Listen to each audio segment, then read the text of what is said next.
राज्य के नीति निर्देशक तत्व भाग 4 में है, पॉलिटी की भाग 4 में, और अनुच्छेद 36 से 51 के बीच है। तो पढ़ते हैं नीति निर्देशक तत्व। तो भाग 4 के अनुच्छेद 36 से 51 के बीच रखे गए हैं और आयरलैंड के संविधान से लिए गए हैं। आयरलैंड ने स्पेन के संविधान से लिए हैं ये तत्व। देश के लिए आवश्यक है, तो संविधान बनाते समय सरकार के पास इतने संसाधन नहीं थे, मतलब संसाधन उपलब्ध नहीं थे, तो सरकार इच्छा पर निर्भर है। यानी ऐसे भुगतान कहा जाता है कि बैंक की इच्छा के अनुसार है, यानी इन्हें न्यायालय नहीं जा सकते। अनुच्छेद 36 में स्टेट की परिभाषा है। तो अनुच्छेद 36 जो है, अनुच्छेद 36 में स्टेट की परिभाषा है। फिर 37 इसे न्यायालय द्वारा लागू नहीं कराया जा सकता। तो 37 में है, अनुच्छेद 37 में कि इसे न्यायालय द्वारा लागू नहीं कराया जा सकता, अर्थात न्यायालय द्वारा प्रवृत्ति नहीं है। अनुच्छेद 38 है कि लोक कल्याण की अभिवृत्ति अर्थात सरकार जनता का कल्याण करेगी, और जैसे राशन कार्ड देती है, तो लोक कल्याण के विषय है अनुच्छेद 38 में। अनुच्छेद लोक कल्याण की बात करता है। अनुच्छेद 39 समान काम के लिए स्त्री पुरुष को समान वेतन, संसाधनों का उचित वितरण। तो समान काम के लिए समान वेतन और संसाधनों का उचित वितरण, अनुच्छेद 39।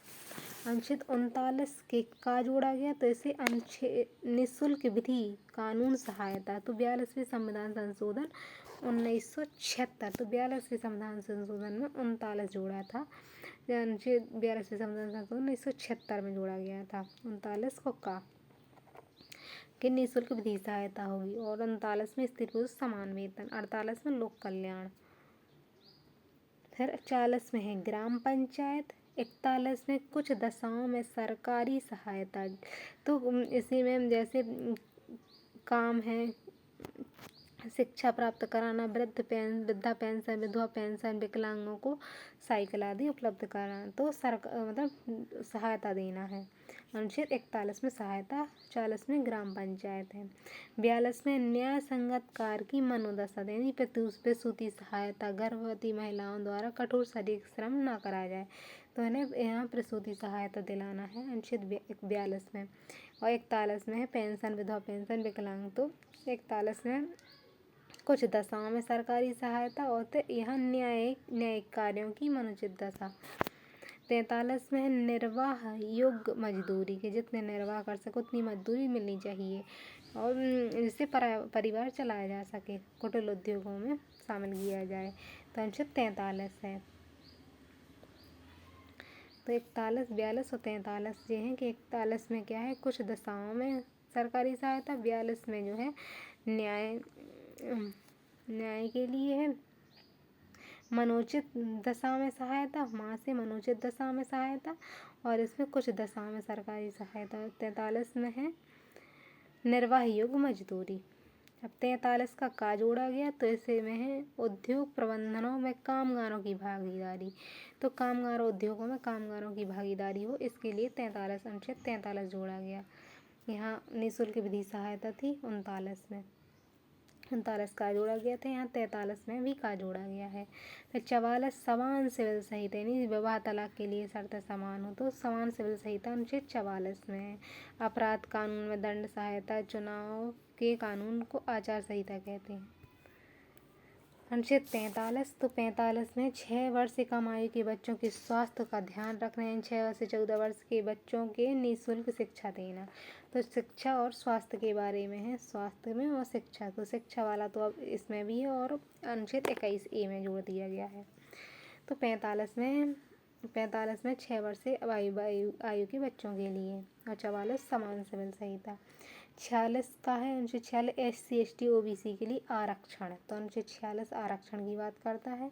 47 करता है सरकार पेशा युक्त आहार, मतलब पोषण युक्त आहार उपलब्ध कराएगी, और निःशुल्क दवाई, शराब प्रतिबंध करेगी, तो शराब पर प्रतिबंध करेगी, निःशुल्क दवाइयाँ उपलब्ध कराएंगी।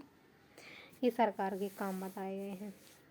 अनुच्छेद 48 में का जोड़ा गया है, तो इसमें पर्यावरण, वन, जलवायु मतलब पर्यावरण, वन, वन्य जीवों की रक्षा सरकार का कर्तव्य है। तो सरकार कर्तव्य बताए गए हैं।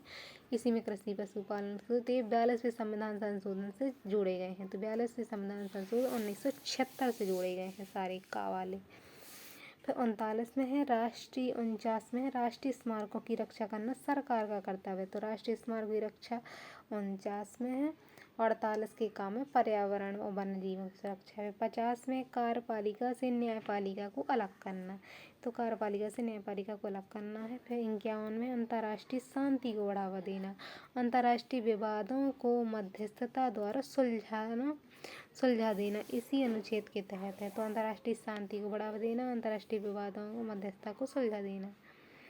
यूनेस्को का सदस्य, भारत यूएनओ का सदस्य बना। पर्यावरण, वन्य जीव संरक्षण व्यक्ति का कर्तव्य है। तो 51 में है पर्यावरण, वन्य जीव का व्यक्ति का कर्तव्य है।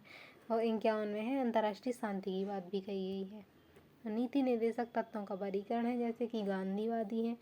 तो अनुच्छेद जो 40 है, जैसे अनुच्छेद 40 में है ग्राम पंचायत। अनुच्छेद 43 का है, तो 43 के काम है उद्योगों में कामगारों की भागीदारी है। तो 43 से फिर 46 में बच्चों के लिए है शिक्षा स्वास्थ्य में। 47 में पशु पोषण युक्त आहार और नशीली दवा पर प्रतिबंध। तो ये गांधीवादी से प्रेरित है। फिर समाजवादी है, समाजवादी में 38, 39 के का है, 41, 42, 43 अनुच्छेद है।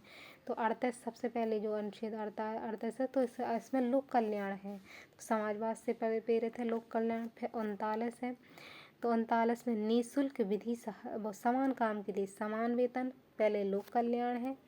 लोक कल्याण समाजवादी है, मतलब समाजवादी लक्षण है। फिर समान काम के लिए स्त्री पुरुष समान वेतन, ये समाजवादी है। फिर निःशुल्क विधि सहायता उपलब्ध कराना, ये समाजवादी है।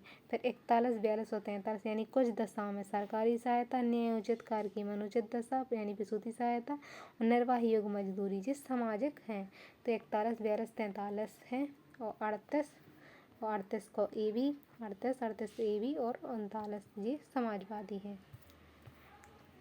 फिर अब है उदारवादी। तो उदारवादी में है 44 यानी समान सिविल संहिता है। 45 है, 45 में क्या है कि 45 में 6 वर्ष से कम आयु के बच्चों की स्वास्थ्य शिक्षा 45 में है। और 48 में है तो उदारवादी तो पर्यावरण वन्य जीवों के लिए है। 39 में स्मारकों की रक्षा है। 50 में कार्यपालिका न्यायपालिका अलग हो जाएंगी और 51 में है शांति।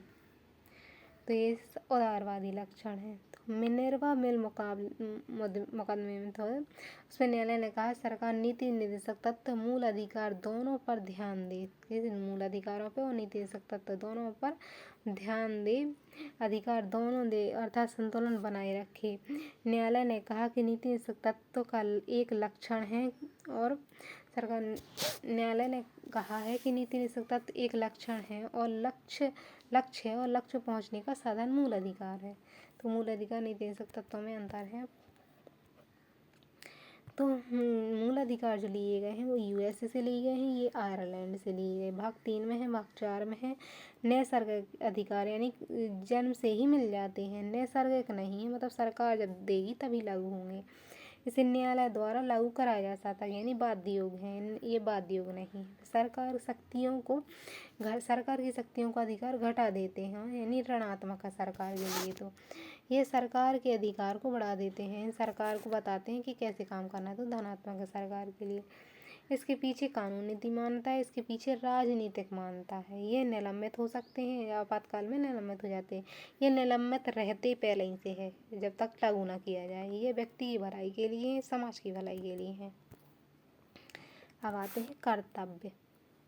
तो 42वें संविधान संशोधन 1976 में, तो 42वां संविधान जो है वो 76 हुआ। तो उसमें ये नीति निर्देशक तत्वों में जितने भी आ वाले, का वाले, ए वाले हैं ये जोड़े गए हैं और साथ ही इसमें कर्तव्य जोड़े गए हैं। तो 42वें संविधान संशोधन 1976 में स्वर्ण सिंह समिति की सिफारिश पर जोड़े गए हैं, रूस के संविधान से लिए गए हैं।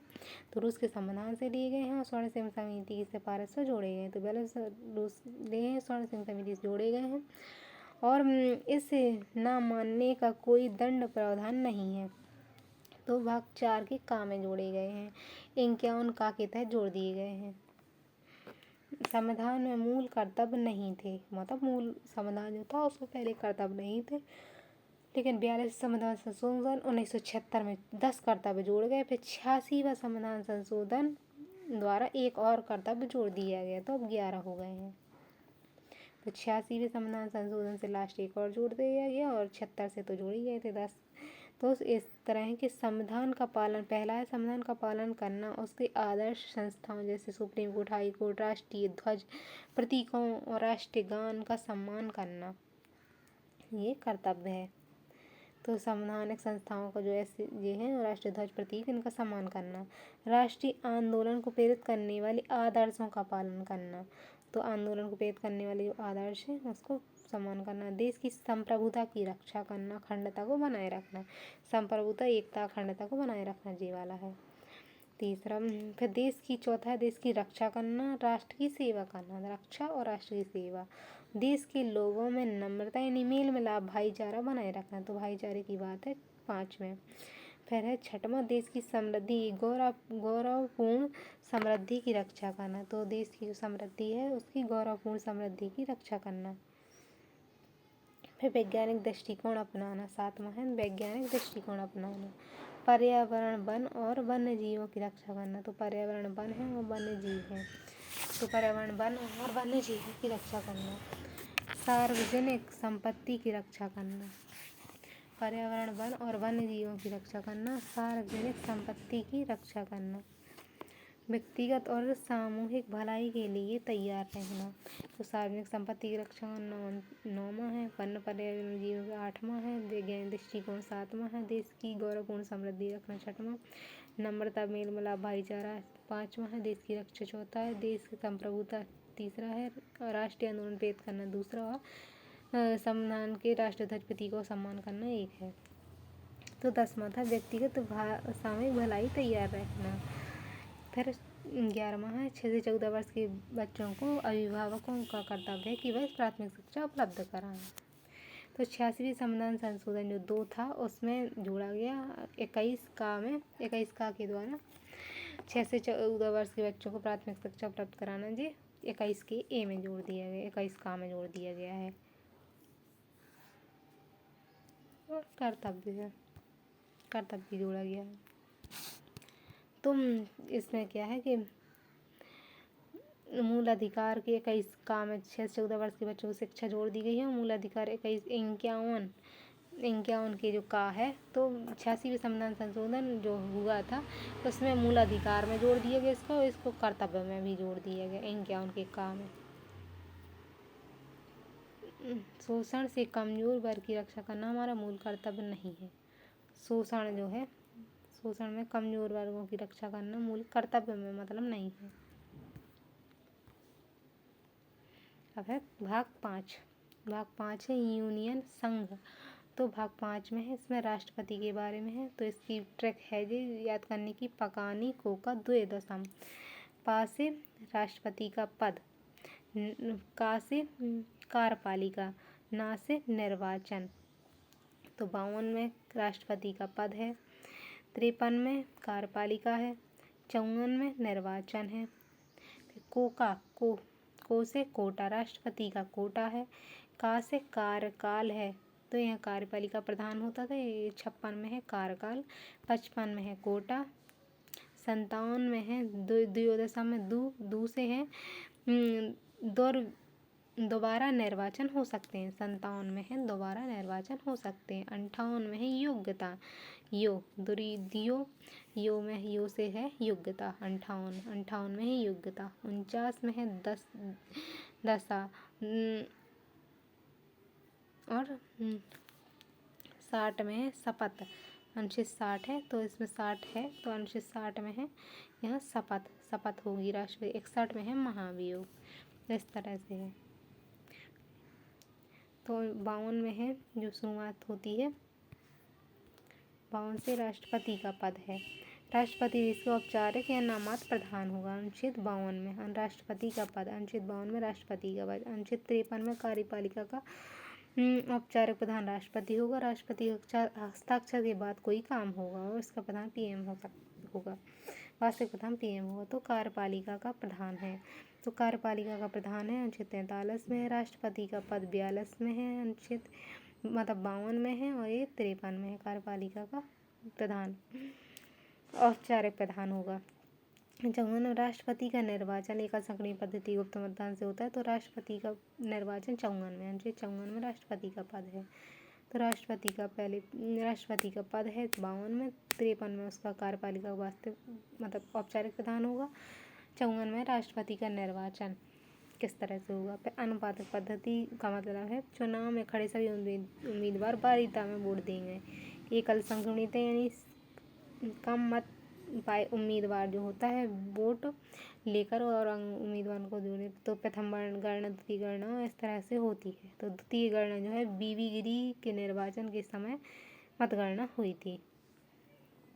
तो बीबी गिरी के समय द्वितीय चरण की मतगणना हुई थी। अप्रत्याशित मतदान, राष्ट्रपति निर्वाचन में जनता भाग नहीं लेती बल्कि जनता द्वारा चुने गए प्रतिनिधि भाग लेते हैं। अब राष्ट्रपति का निर्वाचन मंडल में कौन कौन शामिल होता है, तो ये बताया गया कि राज्यसभा के सभी जैसे जितने राज्य हैं और प्लस 2 दिल्ली और पांडुचेरी, दिल्ली है और पांडुचेरी के निर्वाचित सदस्य भाग लेते हैं। विधानसभा के 12 मनोनीत, विधानसभा जो होती है मनोनीत सदस्य और लोकसभा के 2 एंग्लो इंडियन राष्ट्रपति के निर्वाचन में भाग लेते हैं। बिना निर्वाचित होते हैं जो उन्हें भाग नहीं देते वो, लेकिन जितने निर्वाचित सदस्य हैं वो सब भाग लेते हैं। अनुच्छेद 39 यहाँ बात याद करने की है। अनुच्छेद 59 व संविधान संशोधन 1990 में दिल्ली पांडुचेरी विधानसभा का गठन हुआ। तो कब दिल्ली और पांडुचेरी का गठन हुआ जो क्वेश्चन है, तो 59 में। अनुच्छेद 59वें संविधान संशोधन 1990 द्वारा दिल्ली और पांडुचेरी में विधानसभा बन गई है। तो 59 और 59वें संविधान संशोधन 1990 द्वारा।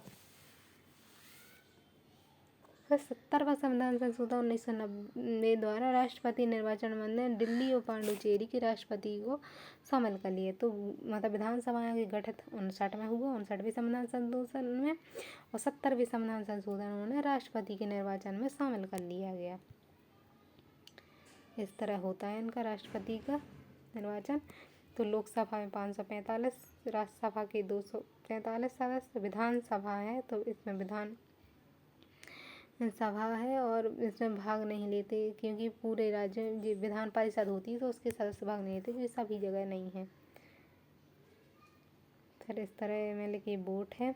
एक एमएलए के वोट की वैल्यू, तो एक एमएलए के वोट की वैल्यू क्या है, राज्य की जो जनसंख्या है और राज्य का एमएलए, राज्य में की जनसंख्या कितनी है, एक जैसे एमएलए है तो राज्य की जनसंख्या कितनी है और राज्य में कितने एमएलए हैं उसका गुणा 1000 से करेंगे। तो इस तरह एमपी के लिए कि एक एमपी के वोट की वैल्यू क्या है, तो एक एमपी के लिए कुल एमपी के वोट, कुल एमएलए के वोट कितने हैं और कुल सांसदों की संख्या, कुल संसद की सांसद कितने हैं।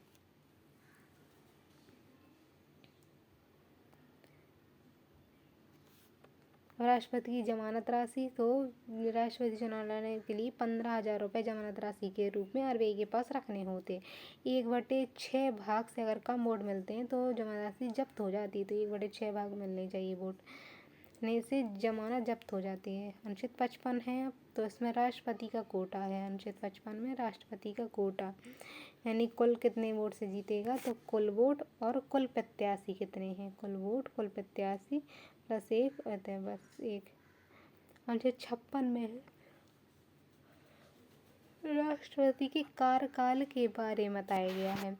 राष्ट्रपति का कार्यकाल 5 वर्ष का होता है और यदि 5 वर्ष से पहले खाली हो जाए तो राष्ट्रपति 5 वर्ष के लिए आता है, ना कि बचे हुए कार्यकाल के लिए। तो राष्ट्रपति का जो चुनाव होगा अगले 5 वर्ष के लिए होगा, ना कि बचे हुए कार्य के लिए। तो नया राष्ट्रपति 5 वर्ष के लिए आएगा, ना कि बचे हुए कार्य।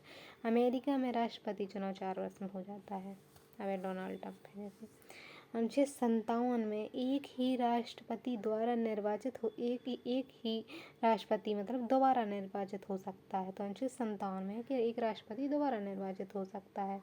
राजेंद्र प्रसाद दो बार निर्वाचित हुए थे। तो 56 में है राष्ट्रपति के कार्यकाल के बारे में है कि 5 वर्ष का होता है। और 57 में है कि दोबारा निर्वाचित हो सकते हैं। 58 में ही योग्यताएं कि 58 राष्ट्रपति की योग्यता बताता है कि वह भारत का नागरिक हो, 35 वर्ष की आयु पूर्ण कर चुका हो, लोकसभा के सदस्य बनने की योग्यता हो और 50 प्रस्तावक 50 अनुमोदक हों उसके पास।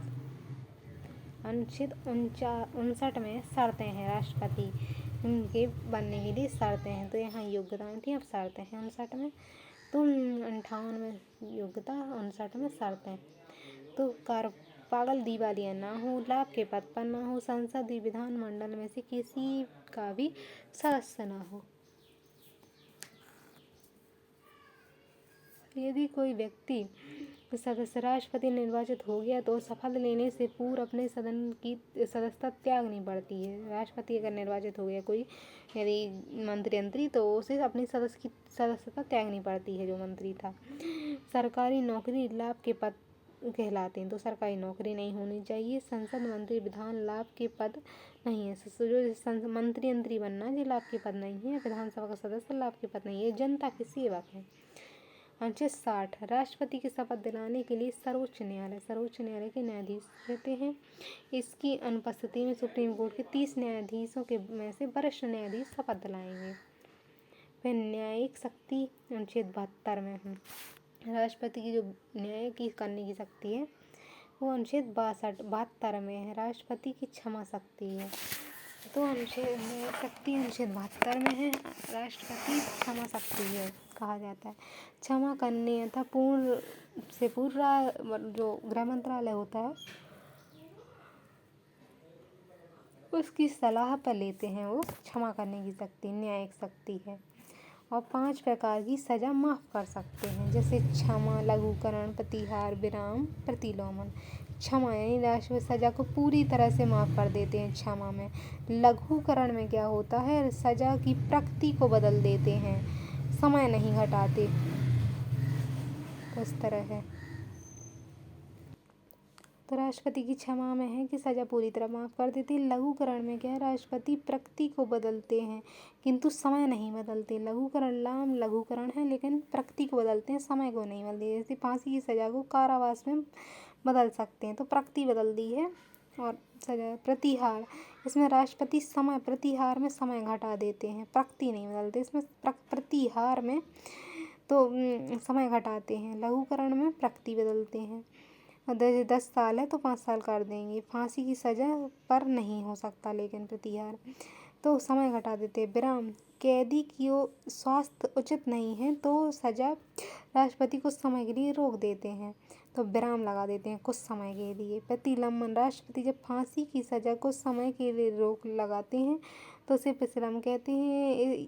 यह इसलिए लगाया जाता है कि कैदी याचिका अपील कर सके, तो जब ये अपील कर रहे हैं तो उसे प्रतिलंबन कहते हैं। और विराम में कुछ समय के लिए, थोड़े समय के लिए सजा रोक दी जाती है जब तक स्वस्थ ना हो जाए व्यक्ति। फिर राष्ट्रपति सिविल कोड, सेना कोड दोनों की सजा माफ़ कर सकते हैं, यानी सिविल कोड वाले हैं और सेना की जो सज़ा होती है उसके की भी। लेकिन राज्यपाल केवल सिविल कोड की सज़ा माफ़ कर सकते हैं। मौत की सज़ा राज्यपाल छोड़ देते हैं, मतलब वो नहीं दे सकते। राज्यपाल भी सज़ा माफ़ कर सकता है किंतु फांसी और सेना की सज़ा माफ़ नहीं कर सकते हैं। अमेरिकी राष्ट्रपति भी सेना की सज़ा को माफ़ नहीं करते, यानी सेना में जो सज़ा हुई है उसे माफ़ नहीं कर सकते राष्ट्रपति अमेरिका के, लेकिन भारत में कर सकते हैं। राज्यपाल नहीं कर सकते। लेकिन अब है सैन्य शक्ति राष्ट्रपति की। तो 3 सेनाओं का प्रधान होता है। किसी देश में युद्ध विराम की घोषणा 3 सेनाओं का प्रधान है और किसी भी युद्ध की घोषणा कर सकता है। राजनीतिक शक्ति है तो राजदूत को विदेशों में भेजता है और विदेशी राजदूत को भारत में अनुमति देता है। फिर आपातकालीन शक्ति तो सैन्य शक्ति है, राजनीतिक शक्ति है, आपातकालीन सैन्य है, राजनीतिक है। आपातकालीन शक्ति यानी जर्मनी के संविधान से ली गई हैं। आपातकालीन शक्तियाँ आपातकाल लगाने की जर्मनी से ली गई हैं। राष्ट्रपति अनुच्छेद 352 में है, तो 352 में भी है, 352 में है आपातकाल, और 360 में है, और 356 में है। अलग अलग टाइप के हैं आपातकाल। तो इसके संबंध में है कि राष्ट्रपति आपात अनुच्छेद 352 जब कोई विदेशी आक्रमण हो जाए तो सशस्त्र विद्रोह हो जाए तो मंत्रिमंडल की सिफारिश पर राष्ट्रपति आपातकाल की घोषणा कर सकते हैं। लिखित सिफारिश पर, तो ये बात भी है कि लिखित सिफारिश पर घोषणा करेंगे तो घोषणा कर सकते हैं और उसे क्या है आपातकाल लग जाए। घोषणा के 30 दिन के अंदर संसद के दोनों सदन आपातकाल का अनुमोदन करेंगे। 2/3 बहुमत से राष्ट्रपति से पारित करेंगे। 2/3 बहुमत से अनुमोदन पारित करना होगा। राज्यसभा कर दिया तथा लोकसभा भंग है तो राज्यसभा भी कर सकती है। अगर लोकसभा भंग है तो नई लोकसभा 30 दिन के भीतर अनुमोदित होगी। नई लोकसभा 30 दिन के अंदर बैठनी चाहिए। फिर दोनों सदनों में अनुमोदन मिलने के बाद 6 माह तक लागू होगा। आपातकाल कितने 6 महीने लागू होगा। अनंत काल तक बढ़ाया भी जा सकता है अनुमोदन को। यदि राष्ट्रपति बिना मंत्रिमंडल की सिफारिश से आपातकाल लागू करते हैं तो चुनौती सुप्रीम कोर्ट में दी जाएगी कि बिना मंत्रिमंडल के कि आपने कैसे लगा दिया। तो राष्ट्रीय आपात का प्रभाव क्या है, तो इसमें क्या होता है राष्ट्रीय आपातकाल में कि मूल अधिकार स्थगित हो जाते हैं। देश का संघीय ढांचा यानी संघ के पास शक्तियाँ आ जाती हैं राज्यों की, तो विफल हो जाता है। अनुच्छेद 52 जब लागू होता है तो 58 स्वतः लागू हो जाता है और दी गई विभिन्न प्रकार की जो स्वतंत्रता है वो स्थगित हो जाती है। तो अनुच्छेद 52 लागू होगा तो 58 भी लागू हो जाएगा। अनुच्छेद 39 आपातकाल के दौरान राष्ट्रपति को अधिकार देता है कि अनुच्छेद 59 आपातकाल के दौरान राष्ट्रपति को अधिकार देता है कि वह अनुच्छेद 20 और 21 को छोड़ किसी भी मूल अधिकार को स्थगित कर सकता है। तो 20-21 नहीं होंगे। राज्य सरकार शक्ति विहीन हो जाती है इसमें और सुप्रीम कोर्ट की शक्ति में कोई कमी नहीं होती। नहीं, सुप्रीम कोर्ट की शक्ति में कोई कमी नहीं होती, उसकी शक्ति बराबर होती हैं। संसद राज्य सूची के विषय में कानून बना सकता है किंतु प्रभावी केवल 1 साल। तो राज्य जो संसद है राज्य सूची के लिए जो कानून बनाएगा उस समय आपातकाल के दौरान वो केवल 1 साल के लिए होंगे। नोट है कि अनुच्छेद 42 में पहली बार मंत्रिमंडल शब्द का चर्चा में आया। तो पहली बार शब्द अनुच्छेद 52 में आया है। 352 में मंत्रिमंडल। अब 3 बार राष्ट्रपति आपातकाल लगा। अनुच्छेद 1962 में चीन के युद्ध, 71 में बांग्लादेश के समय और अनुच्छेद 1975 में आतंक शांति जो ये बेमतलब का लगा दिए थे। इस मुद्दे पर वह नहीं लगेगा।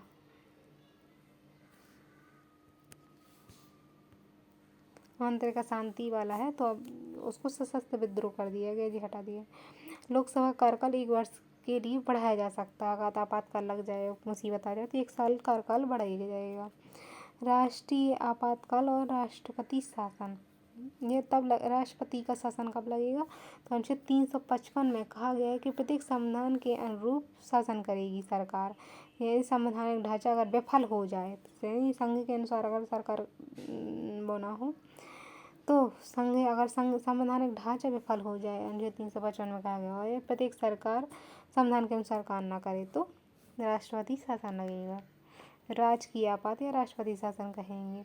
अर्थात बहुमत से सरकार द्वारा ही शासन होगा, बहुमत की सरकार ही शासन करेगी। अनुच्छेद 365 में कहा गया है कि राज्य केंद्र सरकार के दिशा निर्देशों पर कार्य करेगी। तो राज्य केंद्र सरकार के दिशा निर्देशों पर कार्य करेगी। 365 में लिखा है। अनुच्छेद 356 का कोई राज्य उल्लंघन करेगा। यदि अनुच्छेद 355 या 356 का कोई राज्य उल्लंघन करेगा तो राज्यपाल की सूची पर मंत्रिमंडल की सिफारिश पर उसे राष्ट्रपति आपातकाल लागू कर दिया गया। राजकीय आपात अनुमोदन 60 दिन के भीतर करना अनिवार्य है। 1/2 बहुमत से। तो राजकीय जो आपात है 60 दिन के भीतर उसका अनुमोदन होना चाहिए। यदि राज्यसभा ने कर दिया तो लोकसभा अनुमोदन से पूर्व भंग है तो 30 दिन के भीतर लोकसभा बैठाई जाएगी। संसद के दोनों सदनों में अनुमोदन मिलने के बाद 6 माह तक लागू रहेगा। तो 6 माह करके अधिकतम 3 साल तक इसे बढ़ाया जा सकता है। अपवाद के रूप में जम्मू कश्मीर में राजकीय आपातकाल 3 वर्ष से अधिक तक हो गया था। तो आपातकाल पंजाब में 1952 में लागू हुआ था पहली बार। तो पहली बार आपातकाल कब लगा? तो पंजाब में लगा और 1952 में लगा था। 1952 में पंजाब में लगा था राजकीय आपातकाल। तो इसके प्रभाव क्या होते हैं राजकीय आपातकाल के? तो इसमें राज्य की सारी शक्तियाँ राज्यपाल के हाथ में चली जाती हैं।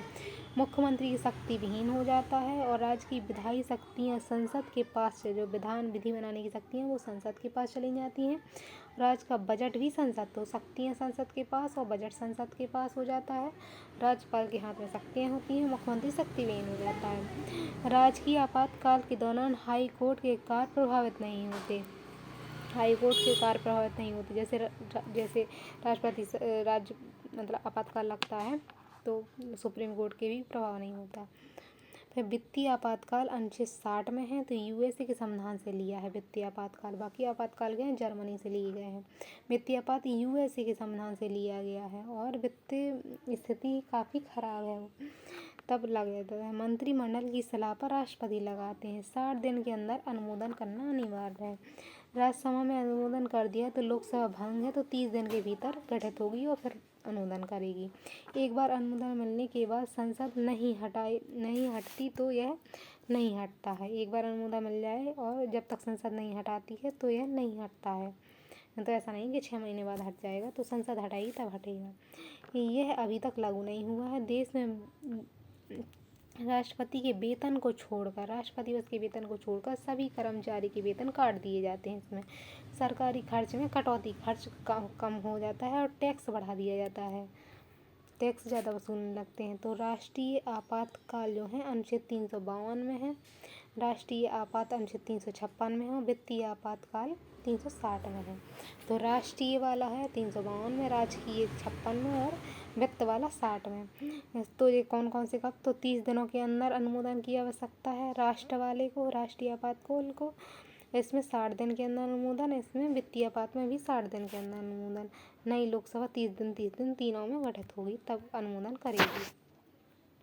राष्ट्रपति के विवेक से क्या कर सकते हैं? तो अपनी इच्छा अनुसार राष्ट्रपति अपनी इच्छा अनुसार करते हैं। राष्ट्रपति शक्तियों का प्रयोग जो करते हैं इसमें लोकसभा के त्रिशंकु होने पर किया जाता है। तो बहुमत ना मिले, जब बहुमत ना हो तो अपनी शक्तियों का विवेक से काम करेंगे। लोकसभा में किसी बहुमत नहीं मिली हो तो राष्ट्रपति किसी भी दल के नेता को पीएम घोषित कर सकते हो। 30 दिन के अंदर वो बहुमत सिद्ध कर देंगे। 30 दिन के भीतर बहुमत सिद्ध कर दी तो पीएम वही होंगे, दोबारा नहीं, अन्यथा दोबारा चुनाव होंगे। तो राष्ट्रपति वीटो की शक्ति पर स्वयं के अधिकार विवेक शक्ति हैं। जैसे तो निर्देशात्मक यानी विधेयक को रोकने की शक्ति वीटो शक्ति कहलाती है। 3 प्रकार की होती है इसमें। अत्यंतकारी वीटो, जब राष्ट्रपति विधेयक को पूरी तरह रद्द करते हैं तो अत्यंतकारी वीटो है। तो अब ये समाप्त हो चुकी, पूरी तरह रद्द नहीं कर सकते। निलंबकारी यानी पुनर्विचार लौटा सकते हैं, तो ये अभी है। फिर जय वीटो यानी राष्ट्रपति विधेयक पर न अपना हस्ताक्षर करेंगे और न पुनर्विचार के लिए लौटाएंगे बल्कि अपने पास रख लेंगे, तो इसे पॉकेट वीटो कहते हैं। तो पॉकेट वीटो है निलंबकारी वीटो, लेकिन अत्यंत वीटो नहीं है क्योंकि अब ये समाप्त हो गई, पूरी तरह से नहीं निकाल सकते। डाक संशोधन विधेयक 86 में डाक संशोधन विधेयक 1986 में राष्ट्रपति ज्ञानी जैल सिंह ने जेबी वीटो का प्रयोग किया। तो जेबी वीटो ज्ञानी जैल सिंह ने डाक विधेयक पर 1986 में किया डाक वीटो। विशेष अधिकार शक्ति, राष्ट्रपति जब दीवानी मुकदमा चलाया जाता है किंतु फौजदारी मुकदमा कार्यकाल के समय नहीं चलाया जा सकता, तो विशेष अधिकार यही है राष्ट्रपति का कि फौजदारी मुकदमा उन पर नहीं चल सकता, कार्य की समाप्ति के बाद चलाया जा सकता है। अनुच्छेद 14 का उल्लंघन भी टाइप है ये। समानता की जो बात है उसका उल्लंघन राष्ट्रपति में होता है थोड़ी। राष्ट्रपति किसी भी केंद्रीय विश्वविद्यालय के महाकुलाधिपति होते हैं। तो जो केंद्र का विश्वविद्यालय होता है उसके महाकुलाधिपति होते हैं। अनुच्छेद 61 में राष्ट्रपति की महाभियोग है। तो महाभियोग है कि महाभियोग शब्द राष्ट्रपति के लिए प्रयोग किया जाता है। यह प्रक्रिया यूएसए के समान, तो महाभियोग यूएसए से ली गई है और राष्ट्रपति महाभियोग नहीं अब तक नहीं लगाया है, जबकि उपराष्ट्रपति पर लाने की कोशिश की गई थी। तो राष्ट्रपति पर नहीं लगा है। राष्ट्र किसी भी सदन का प्रारंभ हो सकता है। राष्ट्रपति पर महाभियोग किसी भी सदन में हो सकता है प्रारंभ, और सदन प्रारंभ होने पर उस सदन का कितना 1/4 यानी 25% सदन से अनुमोदन होना चाहिए। फिर 2/3 से बहुमत से महाभियोग पारित होना चाहिए। 2/3 से पारित हो, 1/3 यानी 25% से पहले अनुमोदन हो। जब सदन महाभियोग पर विचार कर रहा है तो 14 दिन पहले उन्हें सूचना देनी चाहिए राष्ट्रपति को। अब है अनुच्छेद 62, राष्ट्रपति के पद रिक्त होगा तो क्या होगा। तो उपराष्ट्रपति उसे भरेंगे और 6 माह के अंदर निर्वाचन कराया जाएगा। उच्च न्यायाधीश भी राष्ट्रपति पद को भर सकते हैं। तो राष्ट्रपति के पद की रिक्ति है अनुच्छेद 62 में, तो उपराष्ट्रपति भरेंगे 6 माह तक के लिए, और उसके बाद चुनाव होगा। और नहीं तो उच्चतम जो न्यायालय है उसके न्यायाधीश भी इसे भर सकते हैं। तो कब किस तरह से होता, पद रिक्त होने के कारण क्या हो सकते हैं। तो कार्यकाल समाप्त हो जाए उनका, तो कार्यकाल अगर उनका समाप्त हो जाए तो जब तक पुनः उनका उत्तराधिकारी नियुक्त नहीं होता तब तक तो वही बने रहेंगे। अगर महाभियोग लग जाए, वो त्याग पत्र दे दें, निर्वाचन अवैध हो जाए कि वो निर्वाचन गलत था, तो दूसरे तब तक के लिए कोई और बनेगा उनका, और या उनकी मृत्यु हो जाए, तो इस दौरान कार्य जो लिए जाते कार्य किए उन्होंने वो निलंबित नहीं होते। राष्ट्रपति की शक्तियाँ क्या हैं। तो कार्यपालिका की शक्ति है उनके पास, यानी हिंदुस्तान के बड़े पदों के लिए राष्ट्रपति के हस्ताक्षर होते हैं। जैसे पीएम की नियुक्ति करनी है, मंत्री की, पीएम की, मुख्य न्यायाधीश की, सीजीआई और कैग न्यूनतम महालेखा परीक्षक जो हैं इनकी, तो ये सब राष्ट्रपति के नाम से होते हैं। शपथ दिलाना आईएएस को, जैसे सबको शपथ दिलाने का काम राष्ट्रपति के नाम से होता है। तो राष्ट्रपति की कार्यपालिका की शक्ति है कि ये सारे काम उन्हीं के होते हैं। अब है विधि बनाने की शक्ति। तो कानून बनता है, जब कानून बनने से पहले उनके साइन होने जरूरी है, यानी कानून चुनाव में बनाना या चुनाव में SC ST की भागीदारी के, SC ST कितने भाग देंगे चुनाव में, तो ये वही अनुमोदन करते हैं इसका। 2 एंग्लो इंडियन का लोकसभा में करते थे, अब नहीं करते हैं, अब ख़त्म है 2000 मतलब अब तो ख़त्म है 2 एंग्लो इंडियन। 12 मनोनीत करते हैं राज्यसभा में। संसद भवन में अभिभाषण देते हैं। तो जब पहला बजट आता है तो हर प्रत्येक मतलब सत्र जो पहला होता है तो उसमें भाषण देते हैं, और नई जो गठित होती है लोकसभा तो उसको भी भाषण देते हैं। फिर विधेयक पर हस्ताक्षर, कोई भी विधेयक को कानून बनाना है तो हस्ताक्षर उनके जरूरी हैं। संयुक्त अधिवेशन भी बुलाते हैं लोकसभा राज्यसभाओं के बीच, संयुक्त अधिवेशन। तो ये उनकी विधि बनाने की शक्तियाँ हैं। वित्त की शक्ति क्या है। तो बजट वित्त मंत्री, उनकी राष्ट्रपति की तरफ से वित्त मंत्री पेश करते हैं। वित्त आयोग की नियुक्ति करते हैं, जिसमें 43% पैसा वापस किया जाता है। और आकस्मिक निधि, तो आकस्मिक निधि जो मतलब सरकार के पास होती है तो वो राष्ट्रपति के नाम से होती है और राष्ट्रपति के अनुमोदन से निकाली जाती है। अध्यादेश जारी कर सकते हैं, अध्यादेश जारी करने की शक्ति यानी कानून बनाने की शक्ति। कोई सत्र नहीं चल रहा है तो 6 माह, यानी कोई सत्र नहीं चल रहा तो 6 महीने के लिए कानून बना देंगे। महाभियोग का कारण, तो राष्ट्रपति अगर पागल हो जाएं, मंत्रिमंडल की बात ना सुने और दूसरे राष्ट्र के प्रभाव में आ जाएं तो हो सकता है। राष्ट्रपति का कार्यकाल समाप्त होने पर वह राष्ट्रपति पद पर रहेंगे जब तक उनका शपथ मतलब दूसरा ना ले ले, तो उनके बारे में है। अब है उपराष्ट्रपति, वाइस प्रेसिडेंट। उपराष्ट्रपति, तो उपराष्ट्रपति में का मतलब याद करने की टिक है उसरा निका चूस, ऊ से है उपराष्ट्रपति 63 में, अनुच्छेद 63 में उपराष्ट्रपति है। सा से है सभापति, उपराष्ट्रपति का पद है यानी 63 में। 64 में है सभापति होंगे उपराष्ट्रपति, राज्यसभा का सभापति होगा। तो तो 64 में है। फिर 65 जो है उसरा में रा है, राष्ट्रपति का कार्यवाहक के रूप में कार्य करेगा, तो 65 में है। तो उपराष्ट्रपति का पद जो है 63 में है, सभापति के रूप में काम करेगा 64 में, और कार्यवाहक राष्ट्रपति बनेगा अनुच्छेद 65 में। निकरा यानी नी से निर्वाचन अनुच्छेद 66 में है, उपराष्ट्रपति का निर्वाचन अनुच्छेद 66 में है, तो ये महत्वपूर्ण है। और ये निर्वाचन होता है कार्यकाल, तो कार्यकाल 67 में है, कितने साल का हो, तो कार्यकाल इनका 67 अनुच्छेद 67 में है, निर्वाचन 66 में है। फिर चूसा है, तो चुनाव का समय और शपथ इनकी 59 में, शपथ 59 में और चुनाव 68 में है। तो पढ़ लेते हैं उपराष्ट्रपति, तो 63 में है, अनुच्छेद 63 में उपराष्ट्रपति पद की चर्चा है जो यूएसए के संबंध से रही, तो उपराष्ट्रपति का पद यूएसए से लिया गया है, अमेरिका से। 64 में है, उपराष्ट्रपति राज्यसभा का सभापति होगा और राज्यसभा का सदस्य नहीं होता है, वो राज्यसभा का सदस्य नहीं होता, लेकिन उपराष्ट्रपति होने के नाते वो सभापति होता है। 65 में है, राष्ट्रपति की अनुपस्थिति में वो कार्यवाहक राष्ट्रपति के काम करेगा, उपराष्ट्रपति कार्य का नहीं करेगा। फिर 65 में है कि कार्यवाहक राष्ट्रपति होगा, उपराष्ट्रपति सभापति होगा। 63 में उपराष्ट्रपति का पद है।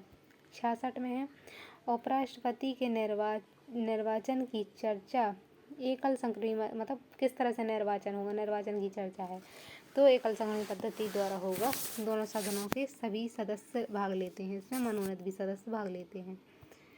फिर राज्यों की जो विधानसभाएं होती हैं वो इन निर्वाचन में भाग नहीं लेती, जबकि राष्ट्रपति के में लेती थी, तो इसमें नहीं लेती। और राष्ट्रपति के निर्वाचन में खड़े होने के लिए योग्यता क्या है, तो भारत का नागरिक हो, 65 वर्ष की आयु हो, 20 प्रस्तावक और 20 अनुमोदक, जबकि राष्ट्रपति में 50 प्रस्तावक 50 अनुमोदक थे। अगर हैं तो ये राज्यसभा का सदस्य बनने की योग्य हो, और इसे 15,000 रुपये जमानत राशि रखनी होगी। लोकसभा का पद पर ना हो या किसी भी पद पर ना हो, राज्यपाल वो पागल या दिवालिया ना हो गया हो। तो ये सारी इसकी निर्वाचन के लिए वो है शर्तें हैं और योग्यताएं हैं। 67 में राष्ट्रपति कार्यकाल, तो 5 वर्ष का उपराष्ट्रपति का जो कार्यकाल है, उपराष्ट्रपति के बारे में हो रही बात, तो उपराष्ट्रपति का कार्यकाल 5 वर्ष होता है, किंतु उत्तराधिकारी का निर्वाचन नहीं हुआ है तो तब तक अपने पद पर रहेगा, तो राष्ट्रपति के लिए भी ऐसा ही है। और 5 वर्ष से पहले महाभियोग द्वारा हटाया जा सकता है। उपराष्ट्रपति व महाभियोग केवल राज्यसभा में प्रारंभ होगा, तो महाभियोग कहाँ होगा, केवल राज्यसभा में। सभापति राज्यसभा का सभापति होता है, इसी कारण उपराष्ट्रपति महाभियोग राज्यसभा से ही प्रारंभ होता है, तो राज्यसभा से प्रारंभ होगा। महाभियोग की प्रक्रिया में क्या है, 1/4 यानी 25% मत की आवश्यकता होती है पहले, और राज्यसभा इसे पारित कर दे, तो राज्यसभा अगर इसे पारित कर देती है तो लोकसभा में फिर ये जाता है, तो लोकसभा पारित कर देती तो हटा दिया जाता है। राष्ट्रपति उपराष्ट्रपति महाभियोग नहीं अब तक किसी पर भी नहीं लगा है, तो महाभियोग तो चर्चा हुई थी जगदीश धनखड़ के समय, लेकिन उन्होंने अपना वो त्याग पत्र दे दिया था। और अब तो इसमें है उपराष्ट्रपति जाकिर हुसैन, राष्ट्रपति मृत्यु, जाकिर हुसैन की जो राष्ट्रपति थे उनकी मृत्यु हो गई, तो बीबी गिरी जो थे कार्यवाहक राष्ट्रपति बन गए, और एम हिदायतुल्लाह ये तीनों पदों पर कार्य करते रहे। तो एम हिदायतुल्लाह जो थे वो तीनों पदों पर उन्होंने कार्य किया, यानी वो पहले जस्टिस थे, न्यायाधीश थे, फिर उपराष्ट्रपति के पद पर कार्य करने लगे, लेकिन उपराष्ट्रपति बीबी गिरी ने अपने उपराष्ट्रपति के पद से त्याग पत्र दे दिया और राष्ट्रपति बनने के चुनाव के लड़ने के लिए, तो वो राष्ट्रपति और उपराष्ट्रपति दोनों नहीं रहे, तो उन्होंने राष्ट्रपति के पद पर भी कार्य किया। फिर फखरुद्दीन अली राष्ट्रपति की मृत्यु के बाद JD जंती बने थे, तो एम हिदायतुल्लाह जो है तीनों पदों पर एक साथ रहे, राष्ट्रपति उपराष्ट्रपति और सुप्रीम कोर्ट के जज भी रहे। संसद में कौन, तो संसद में 2/3 बहुमत से यानी 66 बहुमत से पारित करना होता है 14 दिन के अंदर, और लोकसभा को 2/3 बहुमत से और 1/4 से पहले अनुमोदन करना होता है, और फिर 2/3 से इन्हें पारित करना होता है। जब तक दूसरे राष्ट्रपति चुनाव न हो तो राष्ट्रपति अपने पद पर रहेगा। उपराष्ट्रपति राष्ट्रपति के कार्यकाल करे तो उसे कार्यवाहक राष्ट्रपति कहते हैं। अब तक 3 लोग मतलब राष्ट्रपति को पद पर आए हैं। तो राष्ट्रपति उपराष्ट्रपति जो थे वो फिर राष्ट्रपति पे आए। तो पहले बीबी गिरी आए थे, फिर एम हिदायतुल्लाह उसी समय आए थे, क्योंकि बीबी गिरी ने चुनाव लड़ने के लिए पद छोड़ दिया था, और बीडी जयंती।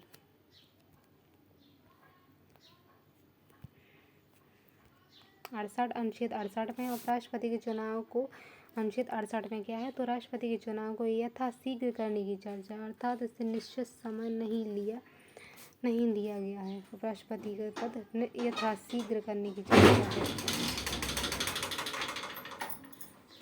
अनुच्छेद 59 उपराष्ट्रपति को शपथ दिलाने के लिए कार्य राष्ट्रपति का है। अनुच्छेद 70 वैसा आकस्मिक स्थिति की चर्चा है जहां संविधान में नहीं है। तो 70वें आकस्मिक स्थिति की चर्चा संविधान में नहीं है, इसी कारण राष्ट्रपति का पद खाली है तो उपराष्ट्रपति कार्य करेगा। अनुच्छेद 62 है, जैसे इसमें त्यागपत्र दे दे, मृत्यु हो जाए, महाभियोग आ जाए, अवैध घोषित हो जाए, कार्यकाल हो जाए। अनुच्छेद 63 है, कार्यवाहक राष्ट्रपति उपराष्ट्रपति होगा। अनुच्छेद 64 में है, स्वास्थ्य खराब हो, अपहरण हो जाए या व्यस्त रहे तो भी कार्य कर सकते हैं उपराष्ट्रपति। ऐसा अनुच्छेद 71 में राष्ट्रपति उपराष्ट्रपति के विवादों को सुप्रीम कोर्ट से सुलझाएगा। तो सुप्रीम कोर्ट सुलझाएगा, ये अनुच्छेद 71 में बात कही गई कि राष्ट्रपति सुप्रीम कोर्ट इनकी विवाद सुलझाएगा। 62 में है, राष्ट्रपति के विभिन्न प्रकार की क्षमा करने की शक्ति, तो क्षमादान शक्ति पे बात है। फिर संघ की कार्यपालिका को आसान बनाने के लिए राष्ट्रपति कानून बनाएगा, कार्यपालिका के लिए कार्य बनाएगा। 64 में राष्ट्रपति को सलाह देने के लिए मंत्रिपरिषद, तो मंत्रिपरिषद का जिक्र 74 में है।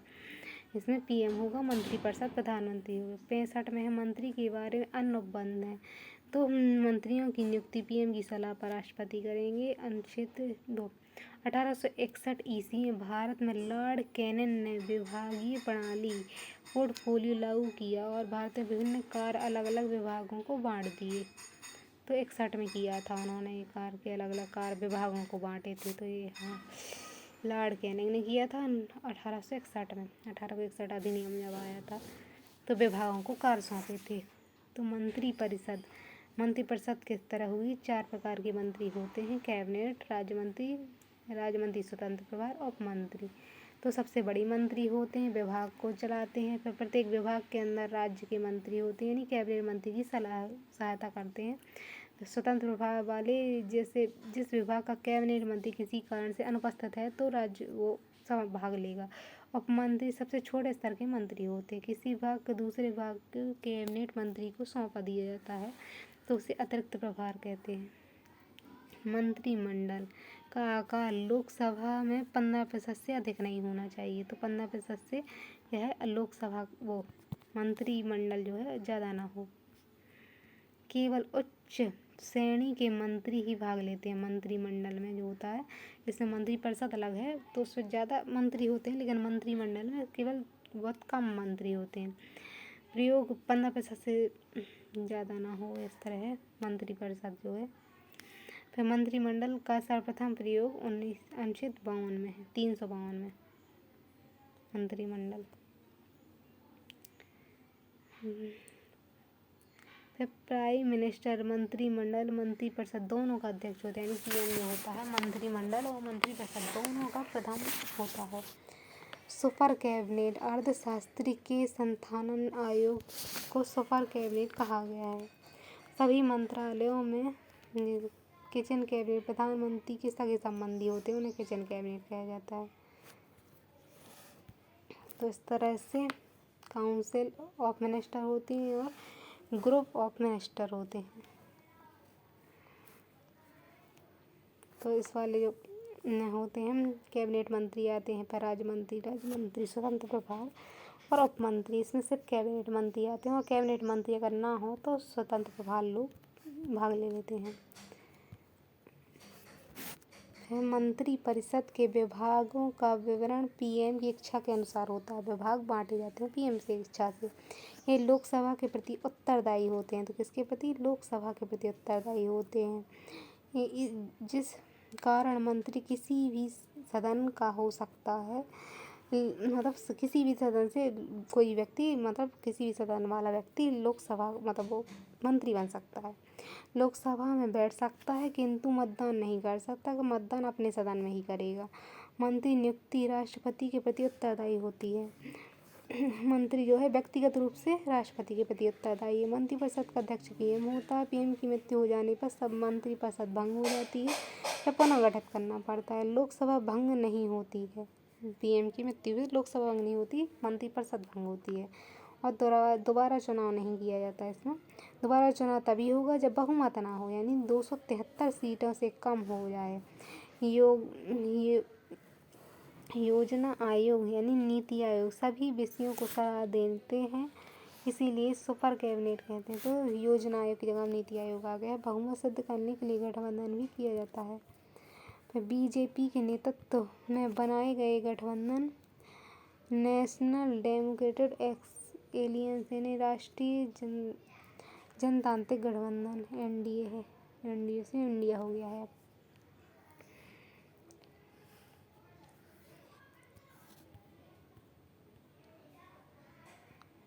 कांग्रेस के नेतृत्व बनाए गए गठबंधन यूपीए कहलाते हैं।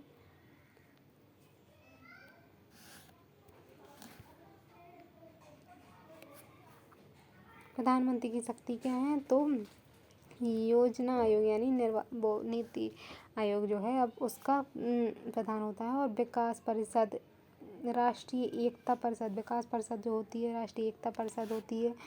और मंत्रिमंडल, मंत्रिपरिषद, राष्ट्रीय एकता परिषद आदि सबका अध्यक्ष होता है। पीएम का पद कहाँ से? ब्रिटेन से लिया गया है।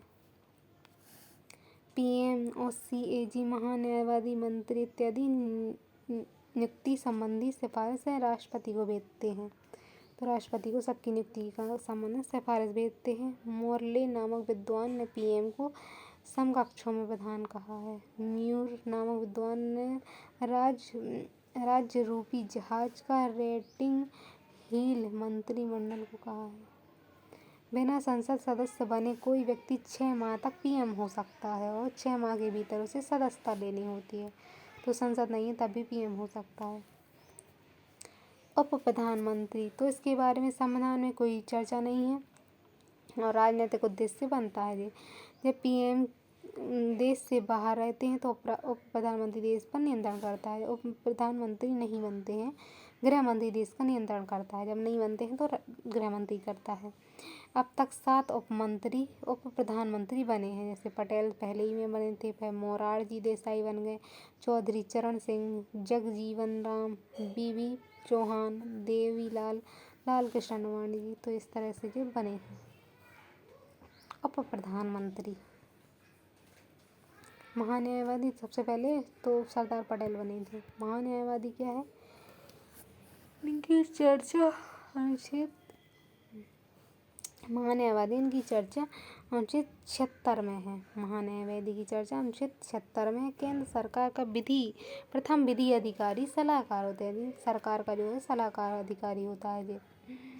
और यह संसद का सदस्य नहीं होता है। तो ये क्या करता है? संसद का सदस्य नहीं होता है, चुनाव नहीं लड़ता है, सदस्य नहीं होता, बल्कि कार्यवाही में भाग लेता, मतदान नहीं करता है। यह पूर्णकाल 5 वर्ष के लिए है। तो पूर्णकालिक नहीं होता, बल्कि यह राष्ट्रपति के 5 पर्यंत इच्छा अनुसार कार्य करता है। निजी व्यक्ति का भी मुकाबला लड़ सकते हैं। वेतन संचित निधि से नहीं मिलता, बल्कि प्रधानमंत्री कोष से। महान्यायवादी का प्रधानमंत्री कोष से वेतन मिलता है। केंद्र सरकार किसी प्रकार के मुकदमे को महान्यायवादी से लड़वा सकती है। यह मुकदमे को भारत के किसी न्यायालय में लड़ सकता है। तो किसी भी न्यायालय में लड़ेगा ये। सर्वोच्च न्यायालय के जज के बराबर होती है। तो इसकी योग्यता क्या है? सर्वोच्च न्यायालय को जो जज होता है उसके बराबर योग्यता होती है। इसे सिक्योरिटी जनरल सिक्योरिटी जनरल सहायता देता है। सिक्योरिटी जनरल को एडिशनल सिक्योरिटी जनरल सहायता देता है। एक निजी व्यक्ति का मुकदमा लड़ सकता है लेकिन सरकार के विरुद्ध ना हो। वर्तमान महान्यायवादी तो अब बदल गए हैं, न्यायवादी तो बदलते रहते हैं।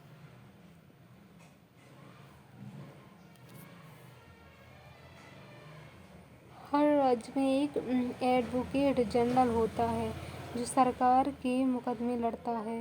हर जिले में पब्लिक प्रोसिक्यूटर होता है। पब्लिक प्रोसिक्यूटर भी होता है, जिले में भी होता है। इनकी योग्यता क्या होती है? तो सुप्रीम कोर्ट के जज के बराबर होती है, 1976 में लिखा है। हाई कोर्ट के बराबर होती है 1976 में, और डिस्ट्रिक्ट कोर्ट के बराबर 1976 में है। तो कौन कहाँ काम कर सकता है? तो supreme court, high court, district court दोनों में काम कर सकते हैं जो महान्यायवादी होते हैं। फिर जो हाई कोर्ट वाले की योग्यता बराबर होता है तो वो हाई कोर्ट और डिस्ट्रिक्ट कोर्ट में, और जी सिर्फ डिस्ट्रिक्ट कोर्ट में इसमें लड़ सकता है। 1977 केंद्र सरकार के कार्य के संचालन की चर्चा विभिन्न मंत्रालय द्वारा संपन्न होती है। राष्ट्रपति इसके कार्य को आसान बनाने के लिए कानून बना सकते हैं। तो केंद्र सरकार के कार्यों को संचालित करने के लिए विभिन्न मंत्रों द्वारा संपन्न होता है। 1978 में पीएम का कर्तव्य होगा कि वे संसद की कार्यवाही की जानकारी राष्ट्रपति को दे। अनुच्छेद 79 है।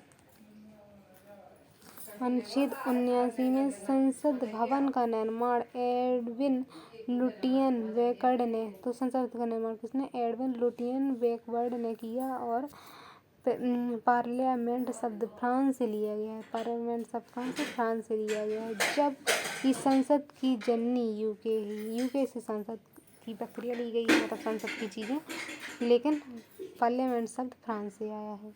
संसद में 3 अंग होते हैं। 3 अंगों में है लोकसभा, राज्यसभा और राष्ट्रपति। संसद के 2 सदन होते हैं, लोकसभा और राज्यसभा। अंतर्राष्ट्रीय संधि समझौते को किसी भी राज्य में लागू कर सकते हैं और बिना राज्य की अनुमति के। संसद के विचार का भाग सेंट्रल हॉल कहलाता है। तो जहाँ विचार करते हैं वो सेंट्रल हॉल कहलाता है। विदेशी अतिथि सेंट्रल हॉल में भाषण देते हैं।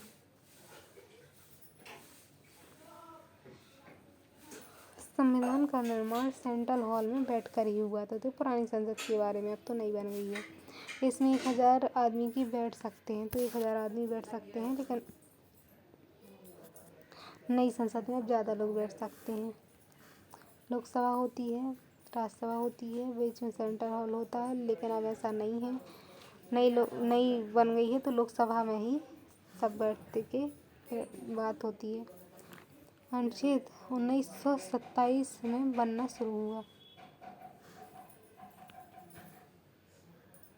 राज्यसभा है। राज्यसभा का काम है अनुच्छेद 80 में है।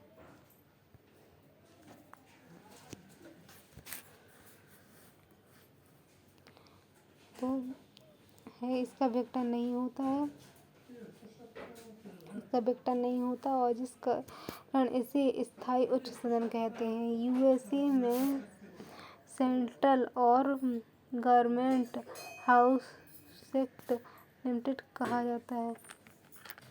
तो है कि विघटन नहीं होती, स्थायी सदन है। निर्वाचन में जनता भाग नहीं लेती, इससे अप्रत्यक्ष मतदान कहा जाता है। इसमें मंत्रिमंडल नहीं बैठते, राज्यसभा में मंत्री नहीं बैठते, और न ही इसमें बहुमत के आधार पर पीएम बनते हैं। अतः इसे द्विसदनीय सदन कहा जाता है। जब किसी राज्य की शक्ति किसी भी राज्य से राज्यसभा का चुनाव लड़ सकता है। किसी भी राज्य का जो होता है, किसी भी राज्य का शक्ति किसी भी राज्य के राज्यसभा चुनाव लड़ सकता है कोई भी। जैसे मनमोहन सिंह पंजाब के थे और असम से चुनाव लड़ के गए हैं। तो राज्यसभा की चर्चा अनुच्छेद 80 में है, और अनुच्छेद 80 का के तहत राष्ट्रपति 12 सदस्यों को मनोनीत भी करा सकता है। विज्ञान कला क्षेत्र से होनी चाहिए। राज्यसभा सदस्यों का कार्यकाल 6 वर्ष का होता है। तो कार्यकाल कितने वर्ष का? 6 वर्ष का होता है। इसे सभी सदस्यों का निर्वाचन एक ही बार में होता है। तो सभी सदस्यों का निर्वाचन एक ही बार में होता है, बल्कि प्रत्येक 2 वर्ष बाद एक तिहाई सदस्यों का निर्वाचन होता है। एक तिहाई सदस्यों का प्रत्येक 1-2 साल में निर्वाचन होता है। चुनाव वर्ष में 2 बार 6 वर्ष चुनाव का जो वर्ष होता है 6 वर्ष में होते हैं, हर 2 साल में चुनाव होते हैं। एक तिहाई सदस्य फिर हुए, फिर एक तिहाई सदस्य, फिर एक तिहाई सदस्य हुए। तो 2010 से 2022 में 2 वर्ष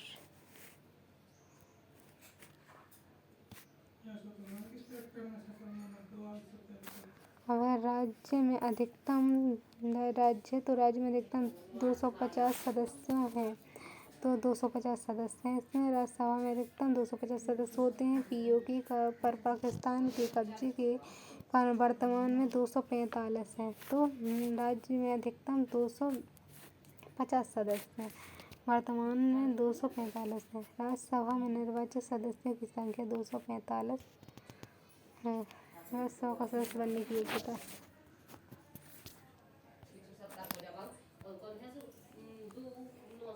राज्यसभा का सदस्य बनने की योग्यता क्या है? तो भारत का नागरिक हो, दिवालिया पागल ना हो, किसी भी लाभ के पद पर ना हो, आयु 30 वर्ष हो, राज्यसभा की शिक्षा वृद्धों का साधन करता हो। तो राज्यसभा को शिक्षित और वृद्धों का सदन कहा जाता है, लाभ के पद पर ये सब। राज्यसभा पहली बैठक 3 अप्रैल 1952 को हुई। पहली बैठक 1952 को हुई थी और इसका नाम काउंसिल ऑफ स्टेट था। 3 अगस्त 1954 को इसका नाम राज्यसभा हो गया। उपराष्ट्रपति महाभियोग राज्यसभा से ही प्रारंभ होते हैं। उपराष्ट्रपति में जो महाभियोग होते हैं वो राज्यसभा से आते हैं। लोकसभा भंग रहती है तो आपातकाल में राज्यसभा को ही करना होता है। अनुच्छेद 249 है। इसके तहत राज्य सूची के विषय पर कानून बनाने का अधिकार राज्य लोकसभा को होता है। दोनों सदन 1 वर्ष के कानून बनाते हैं। अनुच्छेद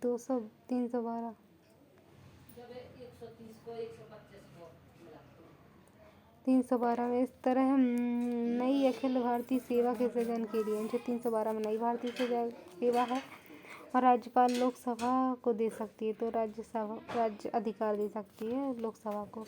दोनों मिलकर इन सेवा का सृजन करते हैं।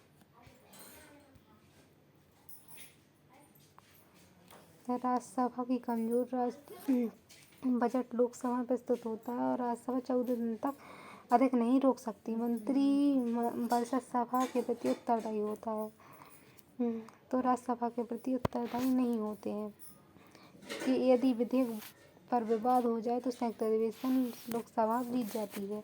इस कारण लोकसभा की इच्छा अनुसार होता है। अब अनुच्छेद 81 है। 81 में अनुच्छेद 81 में लोकसभा कब तक राज्यसभा पड़ी थी, अब लोकसभा है। इसमें 5 वर्ष से पूर्व भी विघटन हो सकता है। इस कारण स्थायी और निम्न सदस्य होते हैं। यूएसए में हाउस फूड रिफ्लेक्शन अलग अलग कहा गया है इसे। चुनाव जनता सीधे करती है और प्रत्यक्ष सदन करते हैं, जनता का सदस्य भी करते हैं।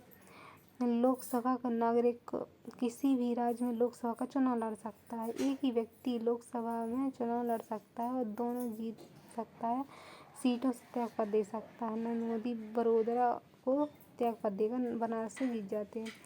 जब एक ही सीट से त्यागपत्र देगा तो खाली सीट पर कराया गया चुनाव उपचुनाव कहलाता है।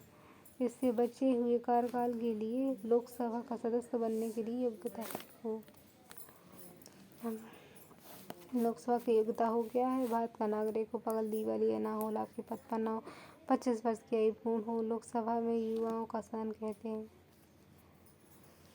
लोकसभा की पहली बैठक 1952 में हुई। इस समय हाउस ऑफ पीपल था। 1954 में इसका नाम बदलकर लोकसभा किया गया। संविधान के मुद्दे पर लोकसभा राज्यसभा दोनों की शक्ति समान 80 में है और एक 81 में है।